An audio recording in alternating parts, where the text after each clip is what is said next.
बहुत समय पहले की बात है। रामपुर नामक गांव में काजल अपनी सौतेली माँ कावेरी और सौतेली बहन नैना के साथ रहा करती थी।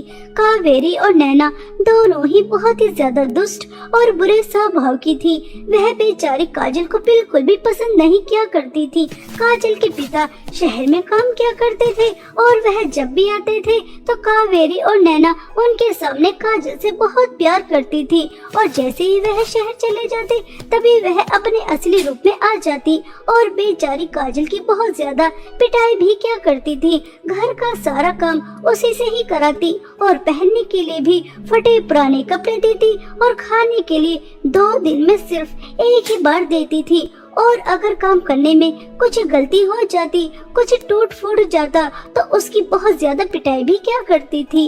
ऐसे ही दुखों की भरी जिंदगी काजल अपनी सौतेली माँ और सौतेली बहन के साथ जी रही थी और ऐसे ही समय काट रही थी।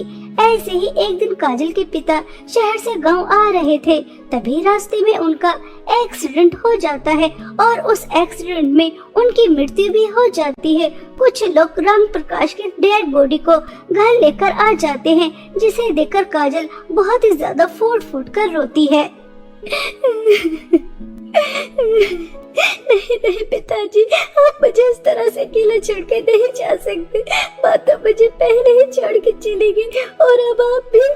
आप शहर से 1 महीने में 1 बार आते थे, लेकिन आपको देखकर मुझे बहुत सुकून मिलता था। मेरी सब थकान दुख तकलीफ दूर हो जाती थी। आपने बिल्कुल भी अच्छा नहीं किया इस दुनिया से जाकर पिताजी। पिताजी अपनी आंखें खोली और अपनी बिटिया को देखिए। मैं आपके बिना कितनी अकेली है, कितनी उदास है, कितनी दुखी है। पिताजी पिताजी अपनी आंखें खोलिए। इस तरह से काजल बहुत रो रही थी। तभी कावेरी काजल को जोर से थप्पड़ मारती है और कहती है, मनहूस, रो रो कर पूरे घर में मनहूसियत फैला रखी है। तेरी मनहूसियत की वजह से ही तेरा बाप भी हमें छोड़ कर चला गया। मुझे इस बुढ़े की तो कोई जरूरत नहीं थी, लेकिन अब घर का खर्चा कैसे चलेगा? मेरी बेटी और मैं शॉपिंग कैसे करेंगे? पार्टी में कैसे जाएंगे? मैंने तो इससे दूसरी शादी इसलिए ही की थी क्योंकि यह बुढ़ा शहर में अच्छा कमा लिया करता था, लेकिन अब तो वो भी हमें हमेशा हमेशा के लिए छोड़ कर चला गया। अब पैसे कहाँ से आएंगे, कहाँ से आएंगे? मुझे तो इस बात की चिंता हो रही है। इसका तो कोई बैंक बैलेंस भी नहीं है। मुझे तो बुरी तरह से फंसा के चला गया बुढ़ा और ये रो रो कर मेरा दिमाग खराब कर रही है। मनहूस नौकरानी। माँ, ये आप कैसी बातें कर रही हैं? पिताजी आपसे कितना ज्यादा प्यार करते थे और आप उनके बारे में ऐसा बोल रही हैं। वह अब इस दुनिया से जा चुके हैं। कम से कम अब तो उनके बारे में ऐसा मत बोलिए। उन्होंने आप दोनों के लिए कितना कुछ किया, रात दिन मेहनत करके पैसे कमाए और 1 भी रुपया अपने पास नहीं रखा, सब आपको ही दिया और अब आप उनके बारे में ऐसा बोल रही हैं। यह सब आपको शोभा नहीं देता माँ, शोभा नहीं देता। इस तरह से काजल पहली बार अपनी सौतेली माँ को हिम्मत करके जवाब दे देती है और कुछ समय बाद राम प्रकाश का दाह संस्कार भी हो जाता है। ऐसे ही कुछ दिन बीत जाते हैं। दोनों माँ बेटियों को पैसों की चिंता हो रही थी कि अब घर में पैसे कहाँ से आएंगे, जिसकी वजह से वह पहले की तरह ऐश की जिंदगी जी सकें। तभी नैना अपनी माँ से कहती है, मम्मी, आपको पैसों की टेंशन क्यों हो रही है? आपको पता नहीं हमारे घर में एक नौकरानी रहती है जो कि मेरी सौतेली बहन है। अब वह हमारे लिए पैसे कमा कर लेकर आएगी, तभी हमारे घर में रह सकती है। आपने चालाकी से सारी प्रॉपर्टी तो अपने नाम करा ही ली है। अगर वह हमारे लिए नौकरी नहीं करेगी, पैसे नहीं कमाएगी, तो सिंपल उसे धक्के मारकर घर से बाहर निकाल देना। कैसा लगा आपको मेरा आइडिया? जल्दी बताइए ना मम्मी। अरे वाह मेरी प्यारी बच्ची, तूने मुझे कितना अच्छा आइडिया दे दिया। मैं तो बेकार में ही टेंशन ले रही थी। तूने बिल्कुल सही कहा। अब हमारे लिए पैसे कमाएगी, हमारे लिए भीख मांग के लेकर आए, ये लोगों के घरों में झाड़ू पोछा करे, मजदूरी करे, कुछ भी करे, हमें क्या मतलब? हमें तो बस पैसे चाहिए, पैसे, जिससे हम ऐश कर सके। ऐसा कहकर कावेरी काजल के पास जाती है और उससे कहती है, सुन मनहूस, मैंने और मेरी बेटी ने फैसला किया है, अगर तू इस घर में रहेगी तो तुझे बाहर जाकर काम करना होगा और तू जो भी पैसे कमाएगी वो तू हमें लाकर देगी, तभी तू इस घर में रह पाएगी, वरना हम तुझे इस घर से धक्के मार के निकाल देंगे। यह घर मेरे नाम है, इस पर तेरा कोई अधिकार नहीं। हमें कोई फर्क नहीं पड़ता कि तू क्या काम करेगी, लोगों के घरों में झाड़ू पोंछा कर, मजदूरी कर, भीख मांग, कुछ भी कर, लेकिन हमें पैसे चाहिए। तो सुबह 4 बजे उठेगी, घर के सारे काम करेगी, हम दोनों के लिए नाश्ता बनाएगी, घर के सारे काम करने के बाद उसके बाद नौकरी करने जाएगी और शाम को आकर हमारे लिए स्वादिष्ट स्वादिष्ट पकवान भी बनाएगी। समझ रही है ना मनहूस, मैं तुझसे क्या कह रही हूँ? माँ, मैं बाहर काम करने तो जा सकती हूँ, लेकिन सुबह जल्दी उठकर पहले मैं घर के काम करूँ, फिर उसके बाद नौकरी करने जाऊँ और फिर शाम को आकर आप लोगों के लिए खाना भी बनाओ। यह तो बहुत ज्यादा हो जाएगा। घर के काम आप कर लेना और बाहर के काम मैं कर लूंगी।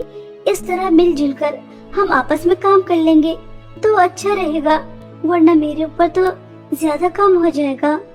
काजल के मुंह से यह बातें सुनकर कावेरी को बहुत ही ज्यादा गुस्सा आ जाता है और वह बेचारी की बहुत ज्यादा पिटाई करती है और उसे कहती है, अच्छा तो मनहूस तेरे इतने पढ़ निकल कर आ गए कि अब तो मुझसे और मेरी बेटी से काम करने के लिए कहेगी। आज तो तूने यह गुस्ताखी कर ली है। अगर आज के बाद तूने मुझसे या मेरी बेटी से कोई भी काम करने के लिए कहा तो मैं तुझे जान से भी मार सकती हूँ। मुझे आज के बाद इतना ज्यादा गुस्सा दिलाने की कोशिश मत करना, वरना तेरे लिए खतरा हो जाएगा। हम दोनों सिर्फ माँ बेटी आराम करने के लिए हैं, शॉपिंग करने के लिए, पार्टी करने के लिए हैं, और तू नौकरानी सिर्फ काम करने के लिए, पैसे कमाने के लिए है और कुछ नहीं। हम पैसे उड़ाएंगे और तू पैसे कमाएगी, समझ रही है ना? या फिर दिखाऊं तुझे अपना असली रूप मनहूस। बेचारी काजल चुपचाप अपनी सौतेली माँ की बात मान जाती है, क्योंकि उसे अच्छी तरह से पता था अगर वह अपनी सौतेली माँ की बात नहीं मानेगी तो वह धक्के मारकर उसे घर से बाहर निकाल देंगी। काजल को सर छुपाने के लिए छत की जरूरत थी, इसलिए काजल अपनी सौतेली माँ की हर बात मानने के लिए तैयार हो जाती है। अब काजल सुबह जल्दी 4 बजे उठती, पहले घर का सारा काम करती और उसके बाद दूसरे घरों में जाती झाड़ू पोंछा करने के लिए। एक घर से दूसरे घर, दूसरे घर से तीसरे घर और तीसरे घर से चौथे घर, इसी तरह शाम तक लोगों के घरों में काम करती रहती और शाम को हारी थकी आती और उसके बाद दोनों माँ बेटियों के लिए स्वादिष्ट स्वादिष्ट पकवान बनाती और दोनों माँ बेटी के खाने का इंतजार करती और उनके आगे का जो बचा कुचा होता उसे खुद खाती। इसी तरह रोज होने लगा था।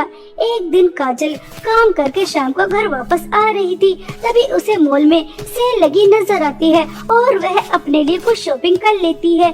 जब वह शॉपिंग करके घर वापस आती है तो दोनों माँ बेटी उसके हाथ में शॉपिंग बैग देखकर आग बबूला हो जाती है और नैना वह शॉपिंग बैग छीनकर उसको जोर से थप्पड़ मारकर कहती है, क्यों रे महारानी, तेरी इतनी हिम्मत हो गई कि तू अपने लिए इतनी सारी शॉपिंग अकेले कर आई, 4 पैसे कमाने लगी तो तू अपनी औकात भूल गई। तुझे पता नहीं तो इस घर की नौकरानी है, तो अपने लिए कुछ भी नहीं खरीद सकती, खाने से लेकर पहनने तक हम तुझे देंगे। तेरी हिम्मत कैसे हुई यह सब लेकर आने की? चल यहाँ से दफा हो, यह सब कुछ अब मेरा है। तुझे मैंने अभी कुछ दिन पहले ही अपने पुराने कपड़े दिए थे, पुराना पर्स दिया था, उसी से अपना गुजारा कर। देखो तो कितनी शॉपिंग करके लेकर आई है मनहूस नौकरानी, चल हट यहाँ से।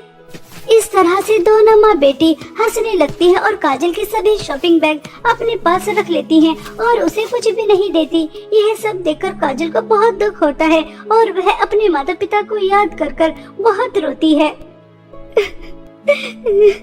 माँ, पहले आप मुझे अकेला छोड़ के चले गए, फिर पिताजी भी मुझे अकेला छोड़ के चले गए। आप दोनों को मुझे इतनी जल्दी छोड़ के जाने की क्या जरूरत थी? क्या आप दोनों को मेरे ऊपर जरा भी तरस नहीं आया? क्या आप दोनों के बिना यह मेरी जिंदगी कैसी हो जाएगी? मेरी जिंदगी जिंदगी नहीं लग रही। ऐसा लग रहा है जैसे बस मैं कोई रोबोट हूँ, काम करने के लिए ही बनी हूँ। मेरे अंदर तो इमोशंस है ही नहीं। मेरी सौतेली माँ, सौतेली बहन मेरे ऊपर कितना जुल्म और अत्याचार कर रही है। आपको तो सब दिखाई दे रहा होगा। काश मैं भी आप लोगों के पास आ जाती तो कितना अच्छा रहता। कम से कम ऐसी जिंदगी से तो छुटकारा मिल जाता जैसे मैं जी रही हूँ। अपने लिए एक सूट भी नहीं खरीद सकते, एक पर्स भी नहीं खरीद सकते। देखिए, थोड़ी सी शॉपिंग होंगे वो भी मुझसे छीन ले। ऐसा सोचकर काजल बहुत ज्यादा रोती है और वह दोबारा से अगले दिन जल्दी उठती है, घर का सारा काम करती है और लोगों के घरों में झाड़ू पोछा करने के लिए निकल जाती है। काजल काम करने के लिए जा रही थी, तभी उसे रास्ते में एक बूढ़ी औरत मिलती है। बहुत सारा सामान लेकर जा रही थी, लेकिन उनसे चला नहीं जा रहा था। तभी काजल उनकी मदद करती है, उन्हें उनके घर तक छोड़कर आती है। तभी वह बूढ़ी औरत काजल से कहती है, बेटा तुम कितनी अच्छी हो, मैं कितनी दूर से आ रही थी, मुझे इतने सारे लोग भाग मिले, लेकिन किसी ने मुझे देखकर मेरी मदद करने के लिए नहीं कहा, और जैसे ही तुमने मुझे देखा तुरंत तुमने मेरी मदद की। खुश रहो बेटा, खुश रहो। काजल तुरंत उस बूढ़ी औरत की मदद करके अपने काम पर जाने के लिए जल्दी जल्दी जा रही थी। तभी उसे कहीं से आवाज आती है, अरे यहाँ कोई आसपास है क्या? कोई मुझे पानी पिला सकता है? मैं बहुत प्यासा हूँ, मुझे बहुत तेज प्यास लगी है। काजल वह आवाज सुनकर थोड़ी दूर चलती है तो एक हिरण प्यास के मारे करहा रहा था। काजल तुरंत नदी से पानी लेकर आती है और उस हिरण को पिलाती है। वह हिरण पेट भरकर पानी पी लेता है और फिर काजल से कहता है, काजल तुम कितनी अच्छी हो, तुम्हें काम पर जाने के लिए देरी हो रही थी, फिर भी तुमने मेरी आवाज सुनी, मुझे पानी पिलाया। पहले तुमने उस बूढ़ी औरत की मदद की, फिर मेरी मदद की। यह जानते हुए भी अगर आज तुम काम पर नहीं गई तो तुम्हारी सौतेली माँ और सौतेली बहन तुम्हारी कितनी ज्यादा पिटाई करेंगी। तुम्हारा दिल बहुत बड़ा है, कम ही लोग होते हैं जो अपने से पहले दूसरों के बारे में सोचते हैं, इसलिए मैं तुम्हारी मदद करना चाहता हूँ। यहाँ से कुछ दूर चलने के बाद तुम्हें जादुई सोने और चांदी की पर्स की नदी मिलेंगी, तुम वहाँ पर जाओ, वहाँ तुम्हारी सब दुख परेशानी दूर हो जाएंगी और ऐसे ही हमेशा दूसरों की मदद करती रहना। हिरण की बातें सुनकर काजल खुश हो जाती है और वह हिरण की बताई हुई जगह पर जाने के लिए निकल जाती है। तभी काजल को जादुई सोने और चांदी के पर्स की नदी मिल जाती है, जहाँ एक तरफ सोने के पर्स बह रहे थे और दूसरी तरफ चांदी के पर्स बह रहे थे। तभी जादुई सोने के पर्स से आवाज आती है, अगर तुम मेरे जादुई सोने के पर्स के अंदर हाथ डालोगी तो तुम्हें बहुत सारे सोने के सिक्के, हीरे जवाहरात मिलेंगे, लेकिन उससे पहले तुम्हें मेरे लिए एक काम करना होगा। मेरी शक्तियाँ दिन पर दिन कम होती जा रही हैं, इसलिए मेरे जादू सोने के पर्स की नदी को 10 बच्चों की बलि चाहिए। क्या तुम 10 बच्चों की बलि चढ़ाने के लिए तैयार हो? तभी तुम्हें यह जादू सोने का पर्स मिलेगा और तुम इस दुनिया पर राज करोगी। तुमसे ज्यादा अमीर कोई और हो ही नहीं सकता। काजल, मेरी भी शक्तियाँ दिन पर दिन कम होती जा रही है, लेकिन मैं तुमसे 10 बच्चों की बलि नहीं मांगूंगा। बस तुम 1 महीने तक लगातार 100 बूढ़ी औरतों की मदद करना, उनकी सेवा करना और दोबारा से मेरे जादुई चांदी के पर्स की नदी में डुबकी लगाना, तो मेरी शक्तियाँ वापस आ सकती हैं।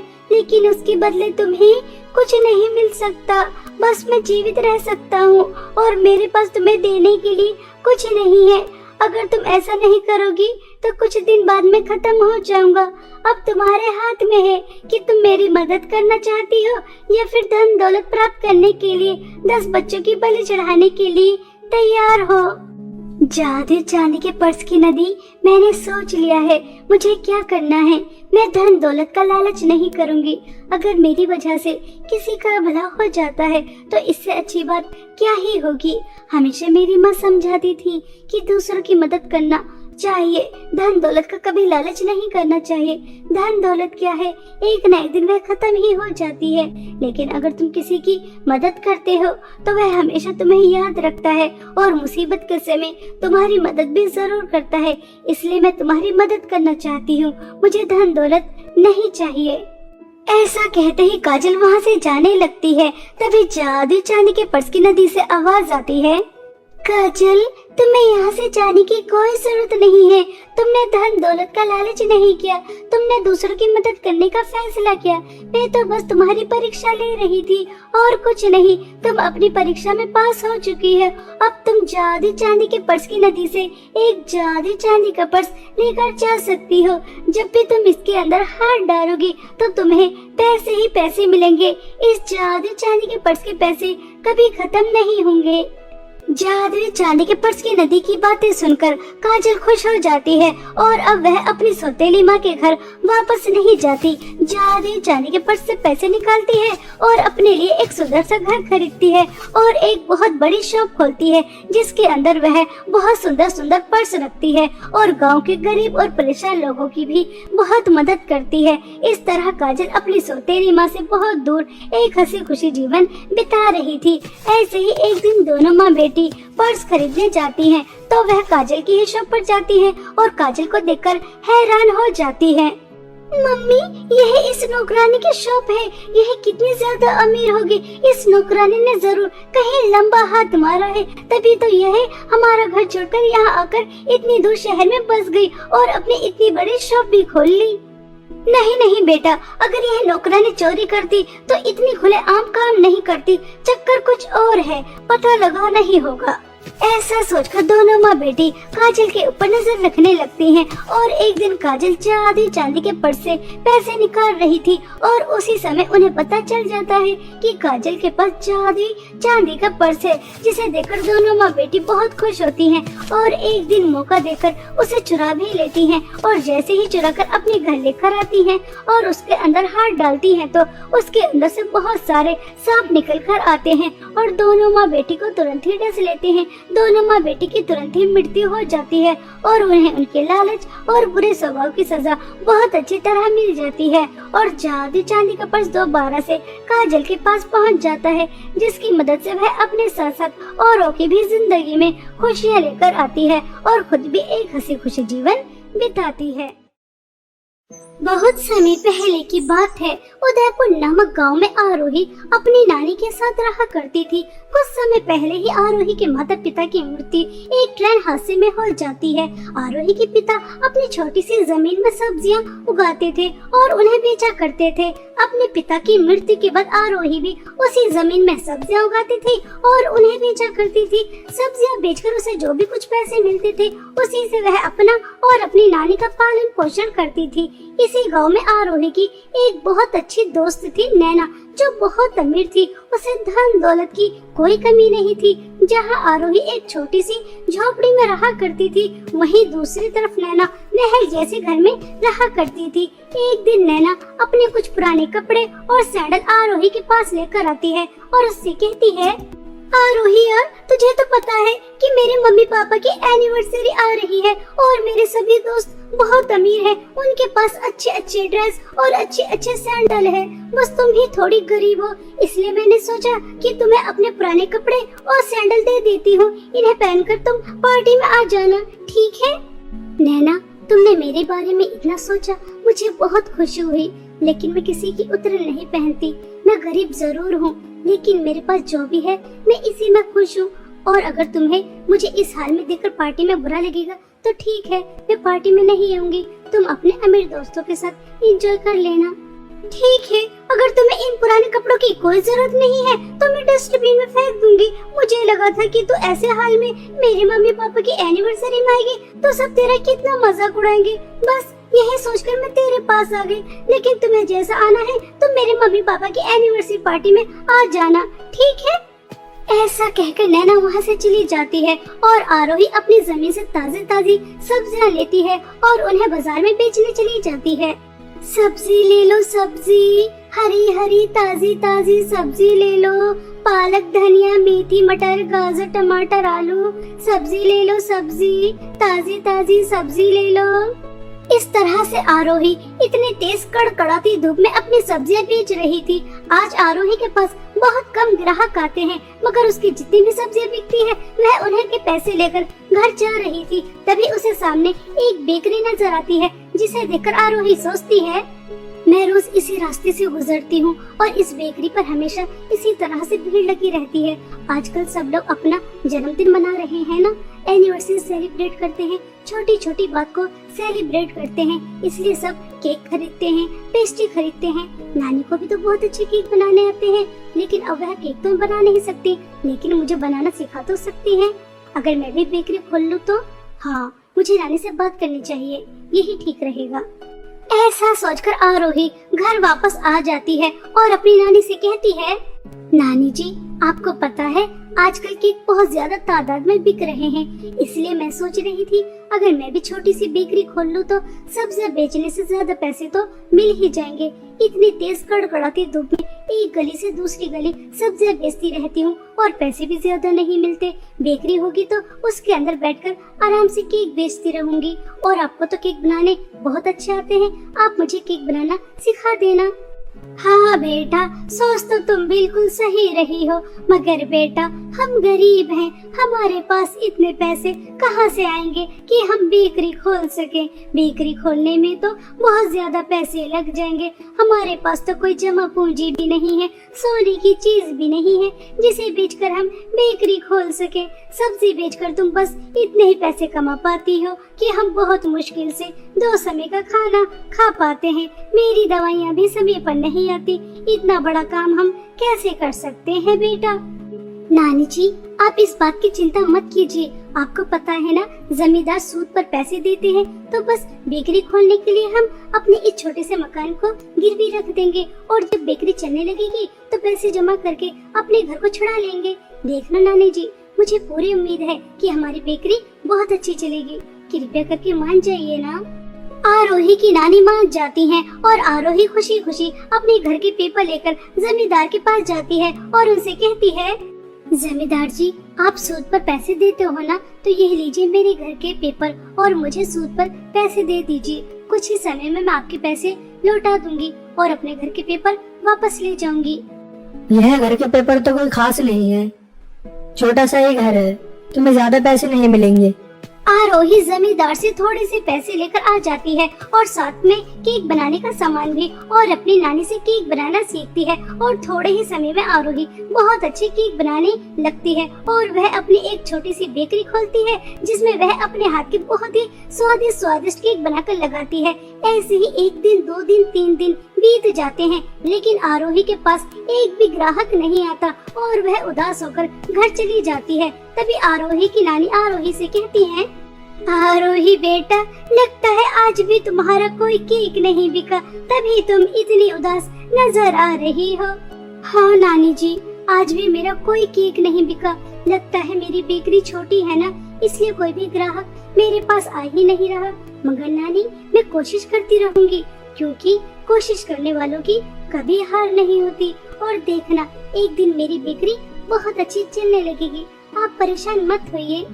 ऐसा कहकर आरोही अपनी नानी और खुद को दिलासा देती है और अगले दिन दोबारा से अपनी बेकरी पर जाती है। तभी उसके पास उसकी दोस्त नैना आती है और उससे कहती है, अरे यार आरोही, यह तो तूने बहुत अच्छा किया जो तूने बेकरी खोल ली। आज मेरी मम्मी पापा की एनिवर्सरी है ना, तो मैं तेरी बेकरी से ही केक लेकर जाऊंगी। 5 अलग अलग वैरायटी के केक पैक कर दे, 2 वनीला, 2 स्ट्रॉबेरी और 1 चॉकलेट। हाँ, और तू भी समय पर आ जाना, ठीक है।